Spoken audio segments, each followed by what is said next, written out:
लेकर हाजिर हूं मैं राजीव। दोस्तों, कल से संसद का शीतकालीन सत्र यानी विंटर सेशन शुरू हो रहा है और अभी से आसार बन गए हैं कि इस सत्र में सियासी तापमान काफी बढ़ जाएगा। आज सर्वदलीय बैठक हुई यानी ऑल पार्टी मीट जिसे कहते हैं, सारे दलों की बैठक हुई, जिसके बाद सरकार की तरफ से दावा किया गया कि सत्र को सुचारू रूप से चलाने के लिए विपक्ष के साथ तालमेल बिठाया जाएगा। वहीं विपक्ष से उम्मीद जताई गई कि वो अपने सवालों को अध्यक्ष के जरिए सदन में उठाए और लोकतांत्रिक परंपराओं का निर्वहन करते हुए संसद की मर्यादा बनाए रखे, सत्र को अकारण बाधित न करे।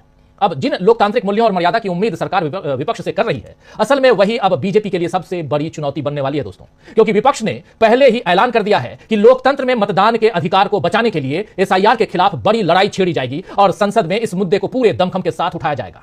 वहीं विपक्ष के दम का एक उदाहरण तो आज ही सरकार को देखने को मिल गया है, जब चुनाव आयोग को विपक्ष की मांग के सामने झुकना पड़ा है। जी हां, आप जानते हैं कि 4 तारीख तक जिस एसआईआर यानी स्पेशल इंटेंसिव रिवीजन को खत्म करने का दबाव बीएलओज पर था और चुनाव आयोग मान ही नहीं रहा था कि कोई दबाव है बीएलओज पर, उसी चुनाव आयोग ने अब 4 तारीख की जगह 11 तारीख तक एसआईआर पूरी करने की तारीख बढ़ा दी है। यानी एक सप्ताह के लिए यह तारीख बढ़ा दी गई है। अब 4 दिसंबर की जगह 11 दिसंबर को यह गणना पूरी होगी। एक पोस्ट के जरिए खुद निर्वाचन आयोग ने इसकी जानकारी दी है। चुनाव आयोग ने इसमें लिखा है, देखिए ये पोस्ट है, और चुनाव आयोग ने लिखा है कि भारत के निर्वाचन आयोग ने मतदाता सूचियों के विशेष गहन पुनरीक्षण की नीतियों को एक सप्ताह बढ़ाकर कार्यक्रम में संशोधन किया है। संशोधित कार्यक्रम के मुताबिक अब एसआईआर के लिए गणना 4 दिसंबर के बजाय 11 दिसंबर को समाप्त होगी। मसौदा सूची का प्रकाशन 9 दिसंबर की जगह यानी 9 दिसंबर के बजाय अब 16 दिसंबर को होगा और अंतिम मतदाता सूची का प्रकाशन 14 फरवरी को किया जाएगा।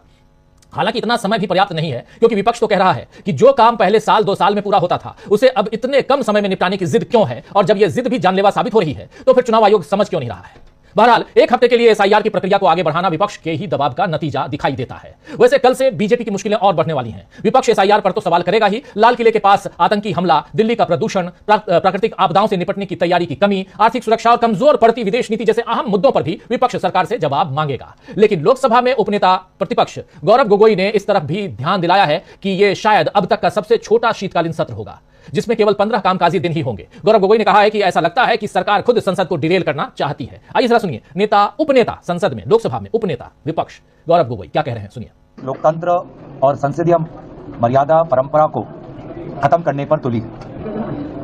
आज शीतकालीन सत्र मात्र 19 दिनों के लिए, जिसमें से सिर्फ 15 दिनों के अंदर चर्चा हो सकती है, शायद सबसे छोटा ये शीतकालीन सत्र होगा।